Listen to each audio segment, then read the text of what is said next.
Hello everyone, Rare Mod Reviews here, and today we have the Master Grade 1-100 Turn 8 Gundam.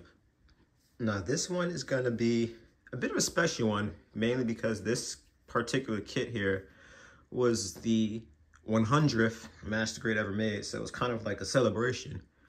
And this one also is a bit of a strange one because it's a standard Master Grade release. However, it builds kind of like a Kanto key kit, which is fitting because this suit was designed by the legendary Sid Mead, may he rest in peace, who you all may know from making designs for famous movies like Blade Runner and Tron. So Mr. Tomino wanted to make Turn 8 really special and different, so that's why he reached out to him to design this Gundam, because again, he wanted it to look way different than the rest, and he definitely succeeded on this one. So one thing you guys may notice from this thing is I actually panel lined the crap out of this thing. This is like one of the first kits I ever panel lined because it really needed, because this thing's just, as you can see, a big white blob without it. So you'll see around this thing, even some of the accessories, there is a lot of panel lining I did here, and ignore that. Unfortunately, one thing I will mention right off the bat here is this kit is pretty old, almost well, more than 15 years old, I want to say. And it did not stand the test of time very well. Now this kit, it has a lot going for it, and it definitely had a bit of a very interesting design. And again, this is why I say it builds like a Kanto key kit, because it has that thing that a lot of the earlier Kanto key kits, and still sort of the ones now have, where they definitely over-engineered it. This thing can do a lot, and it's like a gift and a curse. Like one thing I can't mention, one cool thing it did here, and I think there's some kits that kind of do this now here and there, but I want to say there was like a silver sticker inside this thing, and then you either put a clear yellow piece or another sticker over it, something like that. But as you can see, it kind of gives this glowing effect for the eyes. I'm not sure if it comes out well on camera, but it almost looks like there's an LED in there, so I love that. And I also, of course, put this little, I call it in the little Turn 8 on top of the forehead there to make that pop a little, as well as the one for the back, although that one got really faded. But like I said, there's a lot to go with this kit, so I'm going to go ahead and get into it here. So we're going to start from the head, of course, this thing. And that's again what I meant. A lot of things, this thing broke or very loose. I'll get onto each and every one of those as we go along. But the head can go 360, which is canon, because that's, of course, how it looks around itself. I believe it only had a forward-facing cannon. As you can see here, the beam sabers on its back can go 360. Of course, gonna mount them like this now, because this is how it's supposed to look when it's ready to deploy the beam sabers. I actually like that look a lot better. Now the shield has an interesting mechanism. I'm sure you've seen it kind of unbuckle, but the way it works is it's like a peg. You put this thing in here to keep it solid on the back, and as you can see here, this pin on the arm can open up, and you'll be able to move the arm not very much. And that's another thing I want to mention. These arms are very tight. I'm a little afraid to move them, if I'm completely honest. But there's a little panel here to the side, so you can move the arm out about there. And then this little part here on the shoulder, this one always gave me troubles, but you kind of have to move it up like so. Now you can move the arm up. And again, this arm is extremely tight. This, like, it's literally the tightest part of the kit. I don't know why this arm is so tight, but move it about there. Move out like that. So that'll help with shooting poses, I imagine. And you can see there's like this little ring in there, I guess, to keep it in place. But yeah, like this joint here for the shoulder is kind of tight. Oh, I haven't had that happen in a while. But yeah, as you can see, it's like kind of on that track. But yeah, you can see where I was saying that when this thing had a very interesting, this thing has a very interesting design. Get that back on, there you go. And again, it was like a little over-engineered, because this thing does a lot. And most of the time, it's a bit of a high endurance. I think I need to put this thing in right, back in right, I should say. Now this shoulder piece doesn't want to come back in. Yeah, I might honestly have to stay like that the rest of the video. I don't feel like fiddling with this thing, but the waist here can move 360. And I also want to mention this waist is extremely loose. And as you can see here, these shoulder parts are going to fall off all of the time. Yeah, so strap in for that. The arm, perfect bend there. I'm a little nervous to even move this, the arms around because I broke it a while ago when I took this thing out of my box. But it can at least move like that. I don't want to try moving a 360 because this thing breaks on me. I'm going to scream. The waist armor here, boy, it can pop off. Has a wide range of movement. Probably honestly move 360. It doesn't feel very restricted, but we'll go into the side armor here, I guess. So that can move all the way up. So it's not really restricted by that at all. Might as well move the leg up while we're at it. So the leg, of course, forward and back. Cannot do a split. Can only move out to the side about that much. And also want to mention the legs are very loose. You guys are starting to see here, I'm getting on to the annoying kits that have bad construction or at least questionable things with the construction. So the legs were pretty much built in by friction. So what that basically means is they have like, I'm actually glad that popped out so you guys can see it. You see this little tiny, this little tiny stump here. This is what it connects into. It's not like what they do in the newer kits where they have a similar design like this, but it's thicker and it's like the ridges. No, this is what it plugs into. So there's like this little tiny hole in there. You put that in. I had to paint this thing and then like glue it and take it back out to get that joint stiffened up. That's the first time it fell on me in a while, so I'll say it worked. And of course, it waits till the review for this thing to finally start coming out again. But it's like in there basically by friction. That's not a solid connection point, so that thing is gonna fall on you all the time unless you glue that in. So that's something to keep in mind. Going on with the legs, shoot, I might as well have kept it out honestly, but as you can see here, it has a 2-point bend. So again, the leg articulation is perfect. Also has this interesting joint here that makes it kind of hinge a little bit. So that'll help out with some poses on the ground and whatnot. Also want to mention the back, when you move the leg a little bit, little part, no vents or whatever, those move a little bit here. Same for this part here, moves a little bit. The foot can bend forward a little, and then it has 2 points. The toe moves there, and then the back of the heel moves a little bit. Yeah, I think you guys can notice it from there. Yeah. So you'd think this thing would transform based on that, but it doesn't. I can't even really say that's for the aerial poses. I don't think it's supposed to really do that, but voila. Now, I think that's it for the articulation. And again, this thing can barely even stand because it's so loose. It got so loose over time. But I guess I'll go with the core fighter here first. Another thing I want to mention, I had to paint and glue this thing to get this to stay because this would fall out all the time. And again, here, let me get up closer. As you can see, this is what's holding in the core fighter, that little teeny tiny little peg there.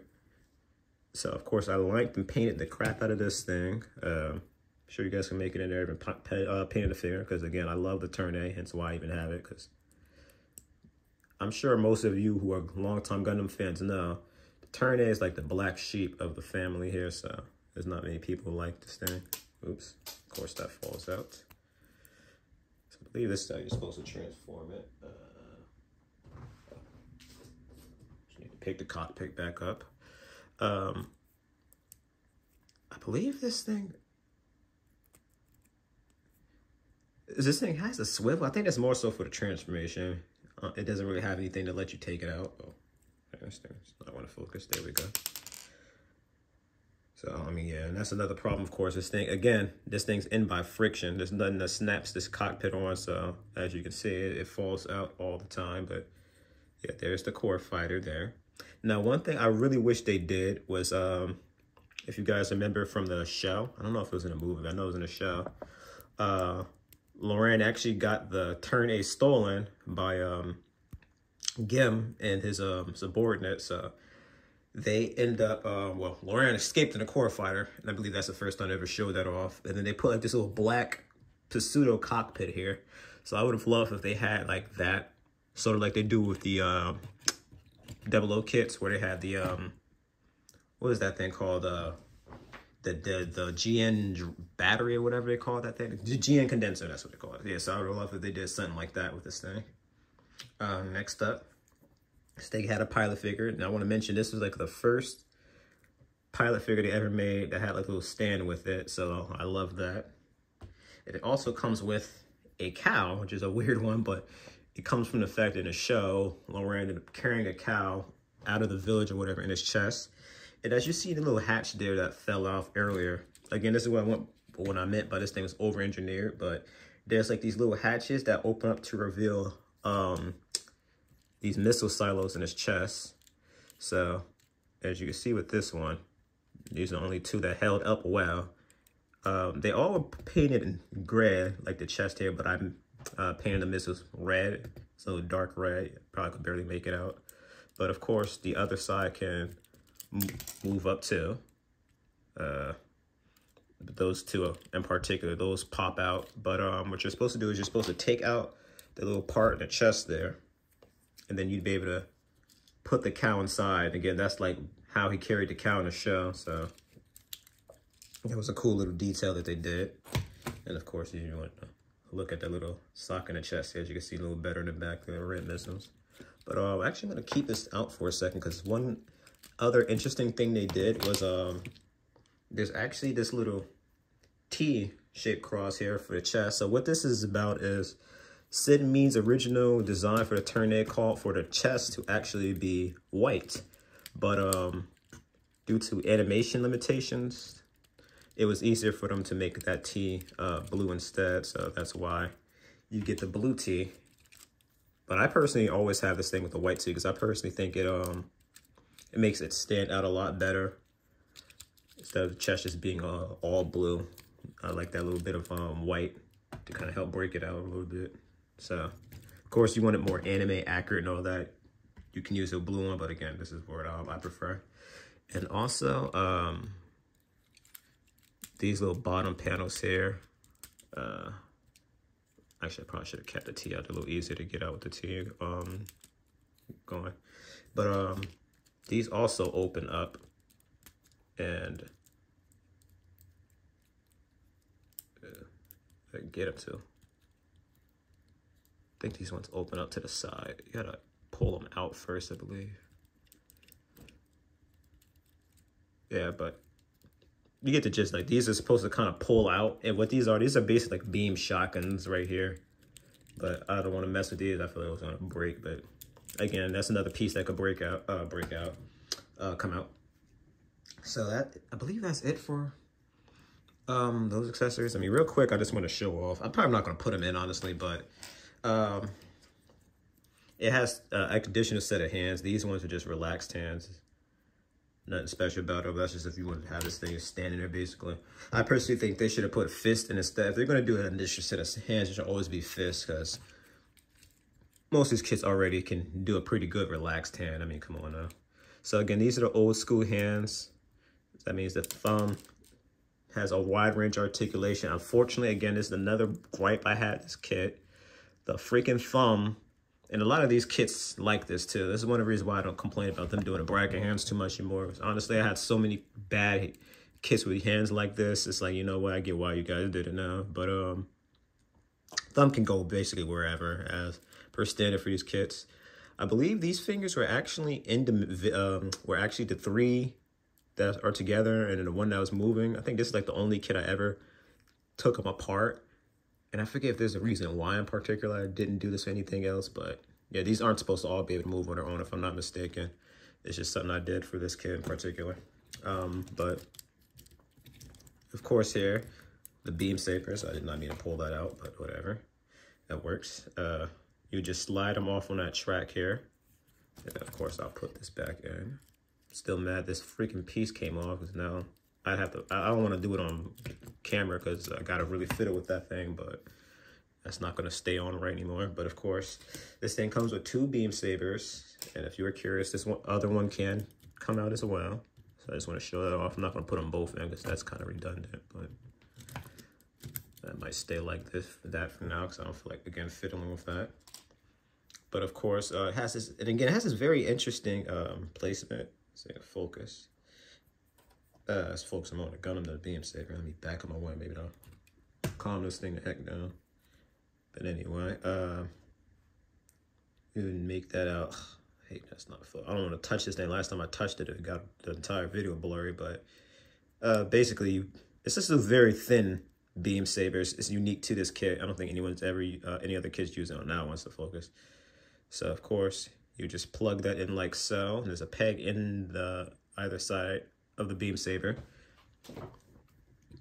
And there's a peg in the hand as well. Both hands have these pegs. Now we're going to get on to the first gripe I have about this kit. And there's actually a few kits like this. Because I think this is one of the earlier kits that did the peg in the hand thing. But these pegs do not hold on at all. As you can see, I'm trying to put this thing in a peg. It falls right out. And then you couple that with the fact that the thumb doesn't want to stay on. Well, in fact, the thumb just fell off. I don't know where the heck it went. So that's fun.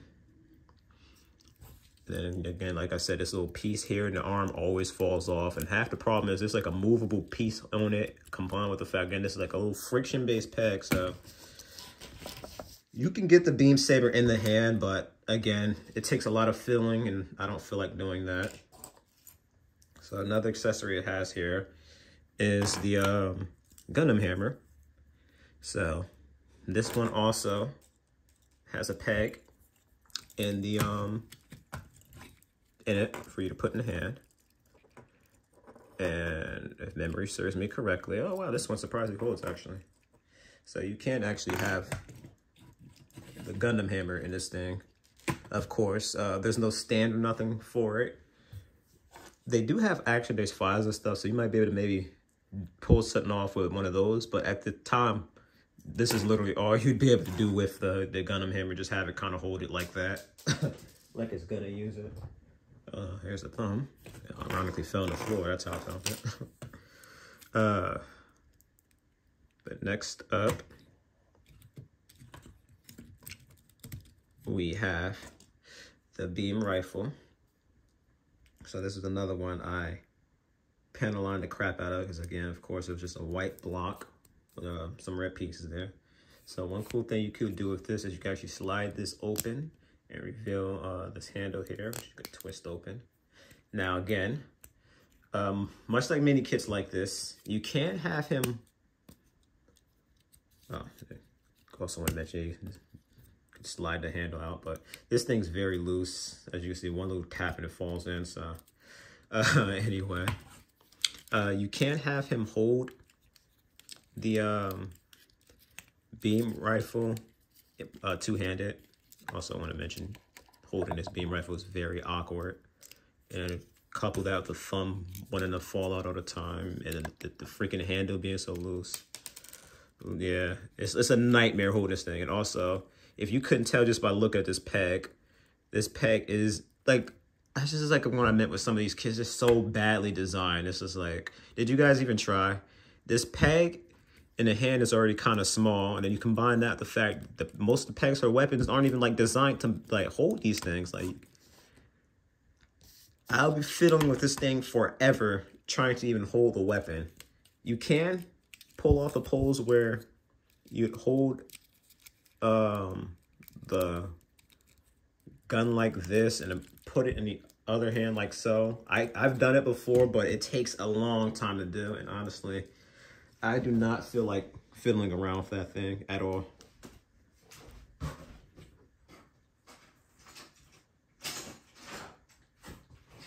Now, there actually was a piece that you're supposed to have to hold the gun on the back. I don't know what I did with it, but honestly, I didn't care for that much anyway, so I actually kind of MacGyvered my own little way of holding the rifle. So just using the handle, which again, it actually can't hold it up with this handle. Again, not very well, but it can do it. You, of course, would just put the hands in like that, and you could do the little suitcase thing that is well known for doing with the rifle. But anyway, so yeah, I just used some little white garbage twisties, and voila. Just like, this is usually how I have the beam rifle. I usually have it with the rifle on the back. That's because if I recall correctly, there were a few poses on the in the show where it had it in its back or whatever. But here's the shield. I love this shield too. This is probably my favorite Gundam shield. I just love the whole, you know, Native American tribal type design of it, where it's just, you know, that big oval. And just the overall look of it. Like, this was another one I had to panelize. It looked so plain without it. And I put the little League Militaire symbol there, which got kind of scratched up and scruffed up. Also, I painted these insides here. This is just gray. I just want to make it pop a little bit. But it has this little piece here that kind of helps it mount onto the arm better. It's not really necessary, but I like it. And it's also on a little track here. And of course, the handle moves. It can move more than that, but I wanted to show that you can mount this thing on the back for a second first. So as you see here, it has this little piece. And, oh, this is going to be a pain because it's supposed to mount into this part here. And of course, I have to take off the arm to get this thing to get in right. So that's the annoying part about it. Why did this thing have to freaking... Is this all I had to do? Just move it up a little bit.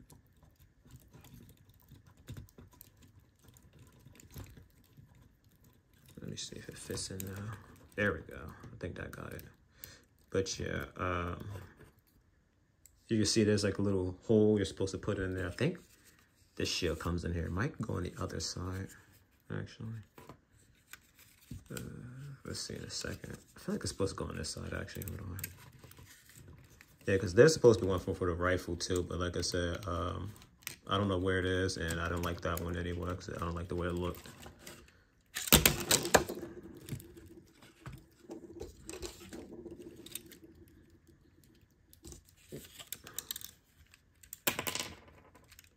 There we go. So then you just kind of sandwich that in, and voila, just hold the shield in the back for a second, geez, you know, before it falls right out. There you go. Yeah, so voila. Like I said, you have the shield mounted on the back. So of course.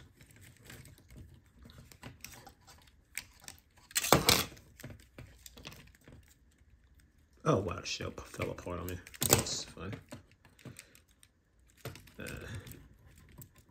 So first I try to get in, it doesn't want to go in. Now when I need it out, this kit is so finicky. All right, so now I'm gonna have it awkwardly stand there because that's the only way I can get this thing to stand up apparently. And I've never had this shit fall apart on me like this before. That was the first. Okay. I think I got this thing back on right. All right, so basically how you connect this thing is just a little triangle peg. You put it on either arm. I'm gonna do it in the left arm, of course, because that's kind of standard way for these kits. They usually hold it with the left hand, right? So, if I'm not mistaken, I believe it could hold it on just fine with the peg, or not. I don't know. It fell right out, so I think it does need the peg in the hand and whatnot. So we're gonna do it like that. So we're gonna. Actually, I have this thing so stiff. I want to figure out. You know what? How stiff this thing is, it honestly would probably be able to hold the shield up if it weren't for the fact the hands were so crappy. If these hands weren't so crappy, you'd be able to hold this shield up. As you can see, this thing's pretty stiff. Like, look at this. This thing's not budging. So, once again, just bad design on these hands. And I tried stiffening them up too, but I don't think that's going to be enough to hold it. I could probably try it, but I doubt it. Let me see. Oh, I could. Again, the arms are so loose, though. The arms aren't going to be able to support it, so yeah, voila. So maybe if you stiffen up the arms a little bit, you might be able to have this thing hold up the shield. But moving on, because I feel like I've been on this shield for 5 minutes here. So, of course, voila. So, together, with you holding it and mounting it in the arm, now it should be pretty secure. of course, nope, still kind of falls off though. So of course you could also move the shield up. So this would get you more of a blocking pose. Again, I broke one of these arms, so I'm afraid to even move it too much, but you'd have to unfortunately kind of block like that. So I prefer to hold this thing forward, especially how big and awesome the shield is. But again, one thing I want to point out is I love this kit so much. I played around with it a lot. So that's half the reason why it's so freaking loose. I got this thing super duper loose over time just from me playing around with it. But that's actually kind of it for the accessories. So the only thing really left now would be the action base. And another accessory that I actually got from P Bandai. If you guys see my review, you know, my unboxings, you know what it is. But I'm going to do a quick size comparison first, and then I'll get onto that. Because I'm honestly going to end it out with it on the stand anyway. But if I can get this thing to even stand up straight. So, of course, the Tourniquet is actually supposed to be a taller kit. But it looks average, honestly, when I stand it next to the full Vernier here. It's like barely taller than, if you guys can make that out. And again, it's actually supposed to be a lot taller. Then, she actually kind of looks shorter. I swore this thing was a taller kit. I guess not. Maybe I'm wrong. Another one is, I know this one's supposed to be shorter.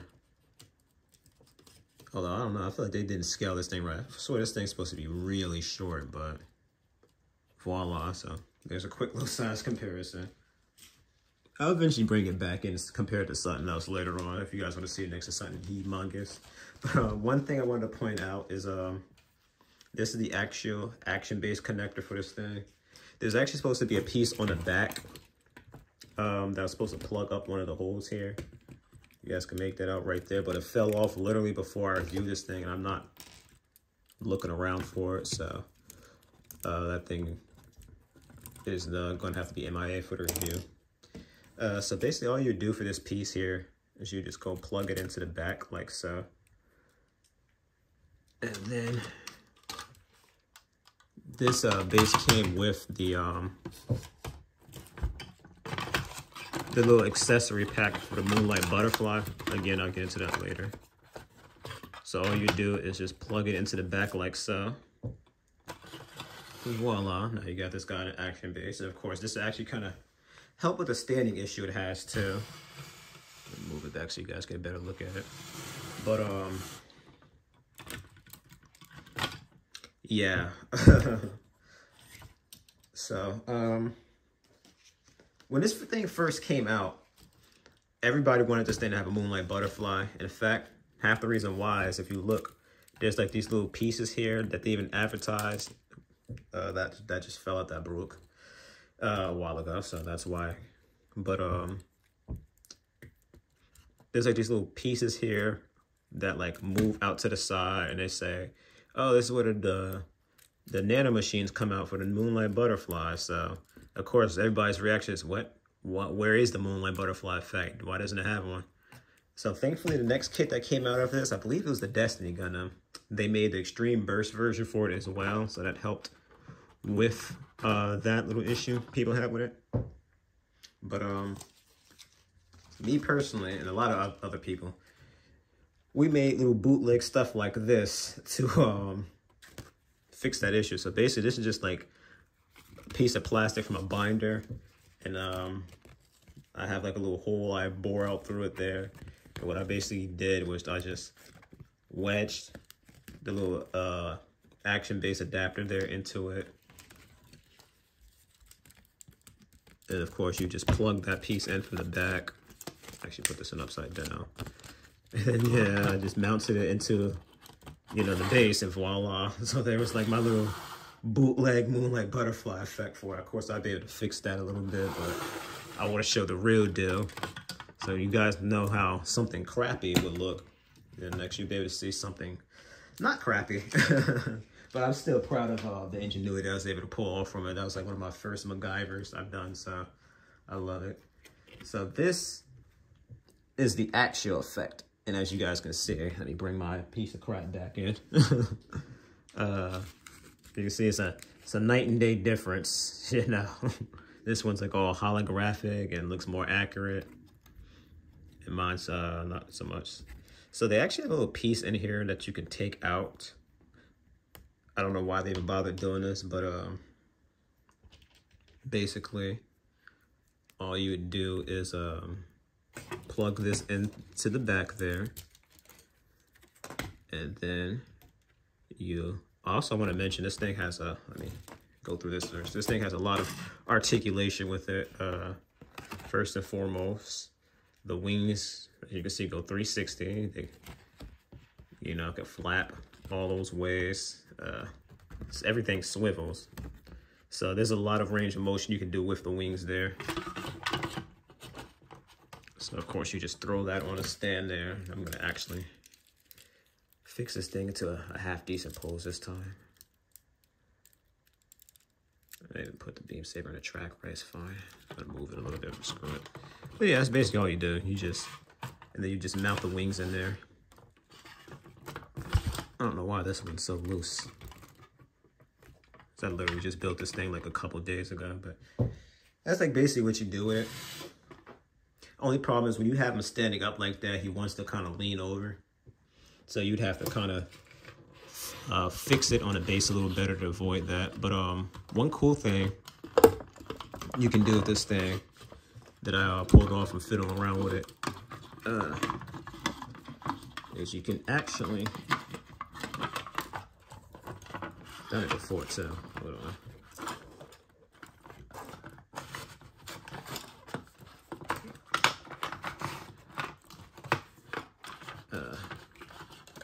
I can do it. I know I can do it. I've done it before.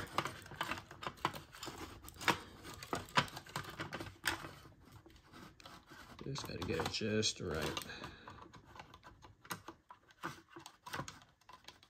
It's tough doing this. I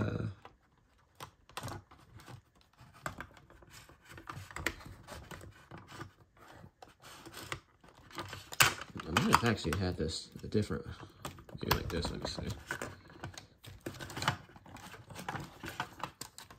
This mount and take me over here.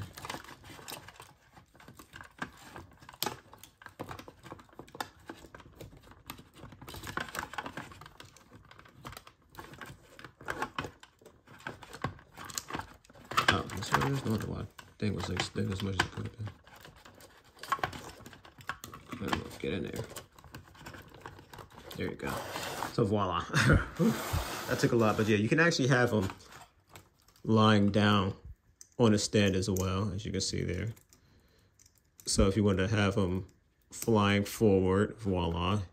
Head doesn't look up as much as I want, but so if you ever want to have them flying around with it, you could pull something like that off. If you want to fiddle with it a lot more, of course you could do better, but that's basically it for this kit, honestly. So there is a P Bandai version of this kit that makes it look more glossy. And it comes again with the effects. This is the alternate version, which just comes with the Moonlight Butterfly effect I got because it was up there. And of course, I have a Turn-A Gundam, and I was curious to see how it looked. So I'm personally happy with the Moonlight Butterfly effect piece. Honestly, this is probably how I'm going to have him displayed. I'll probably just have him sitting there with the Moonlight Butterfly like pretty much forever, because this is one of those kits where you just put it in a pose and keep it like that, because this thing can do a lot. But again, the problem is it loosens up over time. If you're not extremely careful and delicate with stuff, it's going to break. I thought I was personally careful with the chest pieces, and they still end up breaking. And if you were to go look up all the reviews of this thing, they're probably 10 years old and longer ago. But I guarantee you everyone will say they broke those chest pieces there. Maybe even that back piece too you seen that was on that hinge. I'm not sure about the looseness. They might not report the looseness yet, because again, this is like one of my kits that I got that had all this range of articulation and whatnot. And I was just like fascinated by it, so I played around with it a lot. But yeah, you'd have to stiffen the heck out of this thing. If you were to decide to get this thing, I'd recommend stiffening out the joints ahead of time to avoid them loosening up. One of the arms that had broke, again, was recently, and I had this kit for almost 15 years now, so that's nothing I'd really be too concerned about. Still, of course, be careful with it, but as I'm sure you guys are going to say, I'm going to give this the same review I give a lot of kits like this. I recommend not getting it unless you're a Turn A Gundam fan. I wouldn't even recommend getting it if you just like the design, you aren't familiar with the show. Because it has too many issues for me to be able to recommend it. And I doubt the P Bandai version fixed any of it. I'm sure it's just nothing more than a color swap. So that's it for this kit. Thank you guys so much for watching. Like, comment, and subscribe. And I'll see you for the next review.